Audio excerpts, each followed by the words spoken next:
This is all about back really fond memories of a particular time in my life that was, you know, we've touched on it before. We were so broke, we didn't have any money. We were a band of brothers too. Like, I'm just saying, when you think back, there was seven of us, five members in the band, a roadie and a manager, and we were inseparable. We used to do everything together.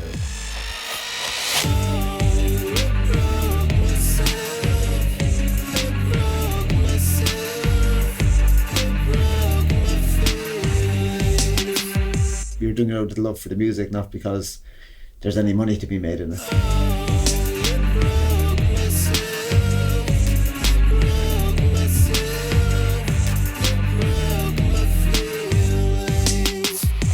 It was definitely for the love of it, wasn't it? It was, absolutely. We weren't financially. We were never going to make money.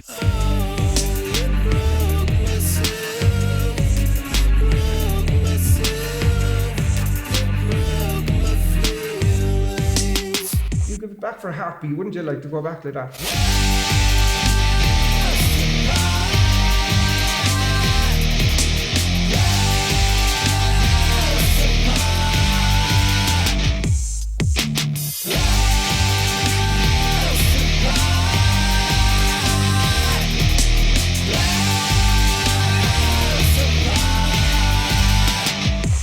Set is on sale and coming at the moment, and it's called The Good Life, and this is the title track.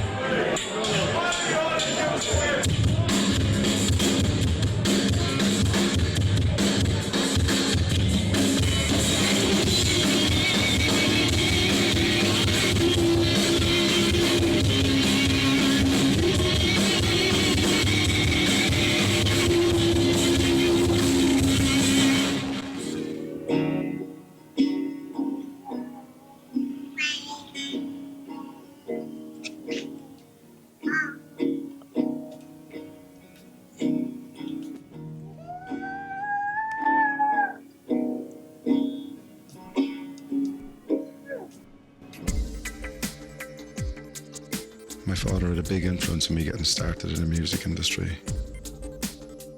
He was a musician himself for over 45 years, so I was surrounded by music growing up from an early age. He had this great old LP collection, and some of my earliest memories are of me just sitting there listening to those records over and over. And to this day, I still love a lot of that music.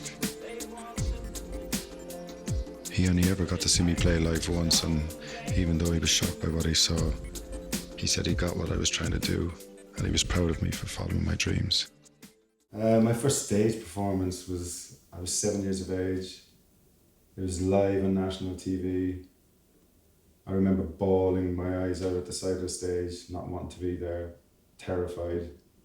Obviously, it doesn't matter the age or who you are. Like, you know, it happens to kids in school, it happens to adults late in life. I always found the whole live side of things horrible, and would turn to alcohol and other means to try and get me through that event, you know.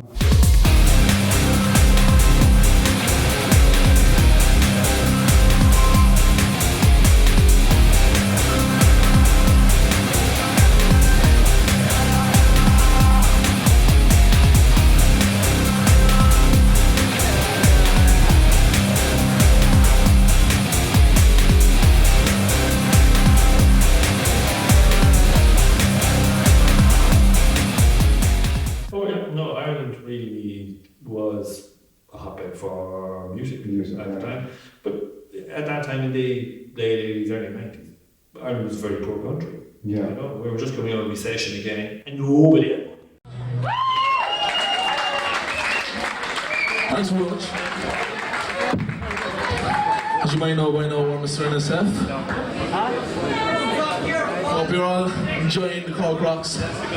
This song is off our new single, The Good Life, and it's called Leave the Lies.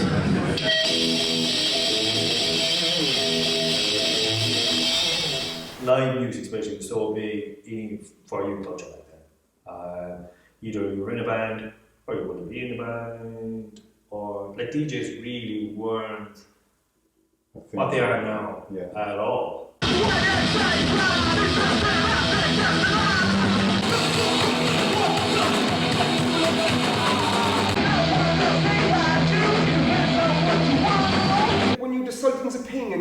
Emperors and Frank & Walters, Ruby Horse bands and that coming out, like, I mean, you could say that we had a little bit of a punk influence about us, we had a bit of a pop influence about us, we had a lot of things going on, like, and I think we got respected for that, like.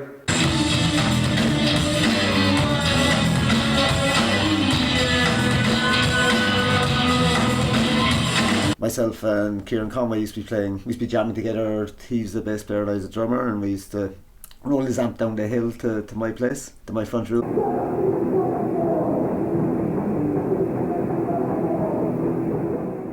I think our first jam was in my mum's garage. Yeah. And our neighbours used to be quite good, because I used to be playing drums all the time, so they were used to noise coming out, and they were pretty okay. And then sometimes we used to jam up in Kieran Conway's place. And from there, they used to regularly call the police. Right, So we had to stop practicing. I remember our very first jam up there, and Yeah. like they were laughing at the door, going, "Some guy a mile down the Yeah, road there was a has kind come down." We just basically said, come on, give us a hand some Saturday. So I met up, I helped lift all the gear up and down the stairs onto stage. Stood on stage with you just to get the people off the stage, because it was manic times. Everyone wanted the stage dive. It was some great footage of it as well.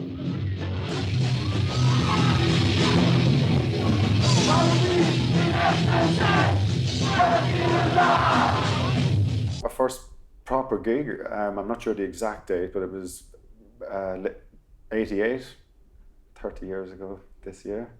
It was in a little pub in Cork, the Phoenix, a traditional folk music type of pub.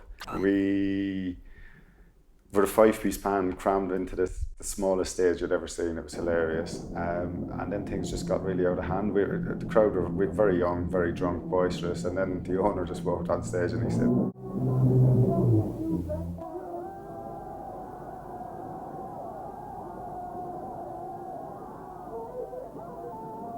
So right from the start we had a bit of a cult following, and it kind of grew from there then, really.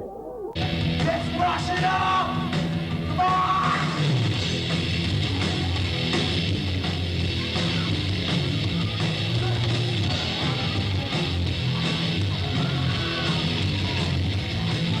There was nobody doing anything for us. We used to run our own gigs up in Nancy Spain's, and we used to do the all ages thing that didn't really exist at the time.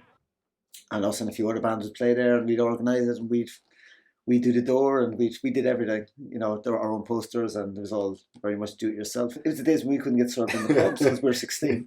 yeah. So we used to, get somebody to buy us some beer, and we could have a party. Like having our band room was like having your own apartment. Yeah. We used to have parties in the band room. Hope none of the equipment get broken. Yeah. I remember going into the band room a few times, and those parties were exceptionally wild. Even now, I didn't back. Yeah. Yeah. Yeah. Especially with Steve. Yeah. Really tough times, as in into the back of a van, travel the country, come back, no sleep, very little food, trying to have a bit of beer. We were kids. Everything we did, we had to pay for ourselves pretty much. There was no money being made, obviously. Yeah. Even to pay for a van to take your gear to Dublin was going to be £300 or something at the time. We were getting paid for a gig, maybe £100 if even. Yeah. It was hard to find gigs in Ireland, there was only Dublin, Waterford, Limerick, Galway, were the bigger places where you could play. We were supposed to support Napalm Death in the Theatre Royal, which was like the old theatre there. The roof was gone from a fire. Yeah. So it was like almost like an outdoor venue. And Napalm Death didn't show up, so we ended up having to headline that one. That first gig we did in Limerick, where, oh my God, the roof had gone on fire. Yeah. There was a hole, and some of the girders were being held up by rope. Yeah. Like Application, agency health and safety. and health and safety, like Yeah. none whatsoever. And those are magical times. We were barred from Limerick after we caused a mini riot there. The 2 mile in and Limerick. Yeah, so that was 2 mile in, yeah. So they sent the riot squad. Just like that, it was all over. Like, the bad press had caught up with us. We couldn't get a gig anywhere. They were just too afraid to take us and the crowd on. We were wrecking places. So Aidan and myself, we stuck together and went back to the drawing board, and Mr N.S.F was formed, and that was it. There's Ollie coming into it. And here's Ted. Oh, yeah. Oh, Jesus, come on. Hey, put that guitar down there with You're us. genius. There's Anthony tuning his guitar. And here's Butsy the rock star. It was different for me. What I loved about the band was the energy. Yeah. It was it just drew me in, like, and then I had a free rein to do whatever I wanted. Well, that's what it was, wasn't it? We just went, okay, mate, this is our song. Let's do what you want. let's see what we can do.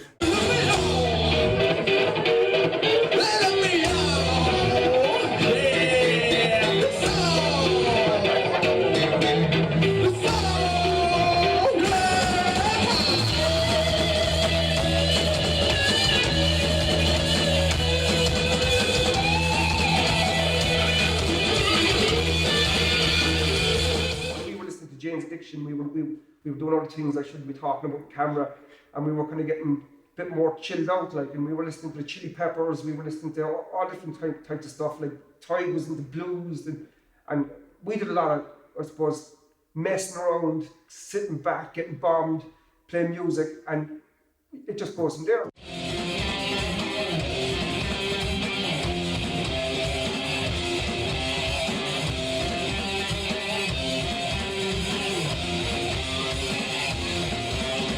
Soul music and funk music. I got James Brown and all these guys. I just love that style of guitar playing.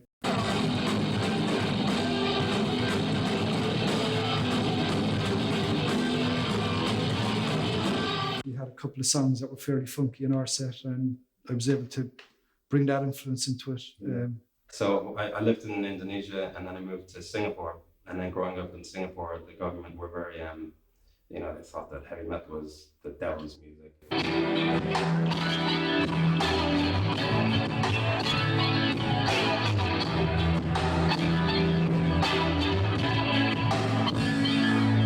moved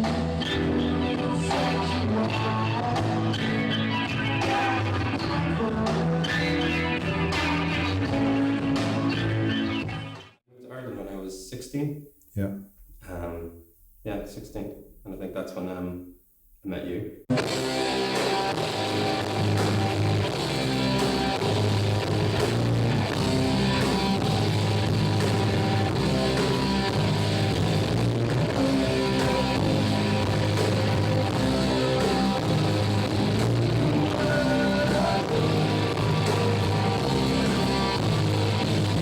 There's a club, Sir Henry's in Cork, which it was the pinnacle of the places to play as a musician. Yeah. But when the dance and the drug scene came in, they were making so much money off, raves and dance nights, that the bands just went from Friday, Saturday, Sunday to all of a sudden it was Tuesday, Wednesday, and then Thursday, Friday, Saturday were massive dance nights. Yeah. Henry's just seemed to have caught the zeitgeist of music and rave. It was the late 80s, early 90s. Dance music was sweeping through Europe along with ecstasy. Those two influences, they changed the style, the way we were writing music, and also the way we were partying. So, but Henry's was a big influence on everything we did,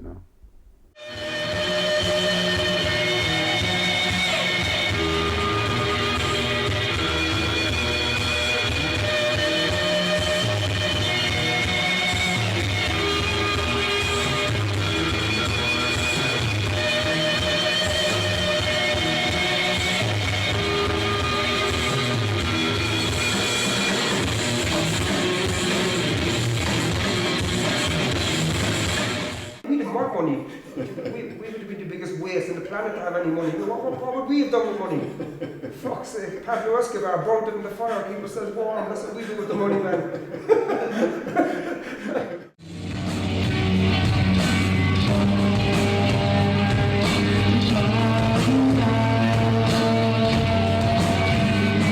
You're doing it out of love for the music, not because there's any money to be made in it.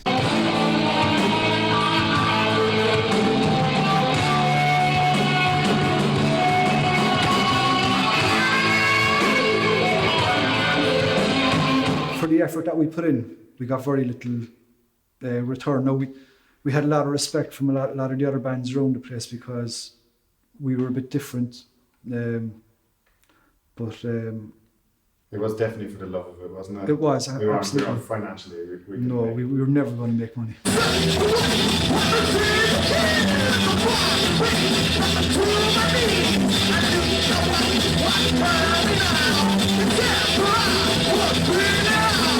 You owe me a lot of money, Yeah, actually. I did. If you were getting 600.